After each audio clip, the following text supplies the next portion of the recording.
اس کے بعد بات کریں کہ اسلام آباد ہائی کورٹ میں آج ایک ڈیولپمنٹ ہوئی جب پاکستان تحریک انصاف کی ساری قیادت عمران خان صاحب کی بہنوں کے ساتھ مل کر اسلام آباد ہائی کورٹ پہنچے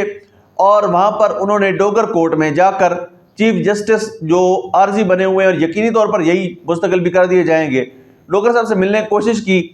لیکن انہوں نے پہلے یہ عملے نے بتایا کہ چیف جسٹس صاحب موجود ہیں، لیکن جب انہوں نے بتایا کہ باہر جو علیمہ خان صاحبہ ہیں وہ سارے آ چکے ہیں ملاقات کے لیے، تو کہا گیا کہ وہ تو چلے گئے ہیں۔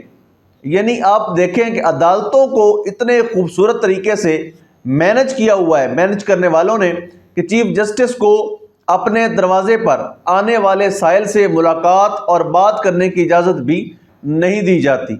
تو یہ حال ہو گیا ہے ہماری عدالتوں کا، اور بڑا انفارچونیٹ ہے پاکستان کے اندر عدلیہ کے پر کاٹ دیے گئے، عدالتیں ملیا میٹ ہو گئی ہیں، اور عدالت کی طرف سے کوئی بھی ریلیف ہمیں نظر نہیں آ رہا جو عمران خان صاحب کو یا عمران خان صاحب کی فیملی کو ملنے کے امکانات ہوں۔ بہرصورت پاکستان ہے، اس میں کب کہاں سے کیسے بازی پلٹ جائے کوئی اندازہ نہیں ہوتا۔ لیٹس سی کیا ہوتا ہے، لیکن عدلیہ کے ساتھ یہ مذاق ناقابل برداشت ہے اور ایک شرمناک حد تک ہے، اس کو بند ہونا چاہیے۔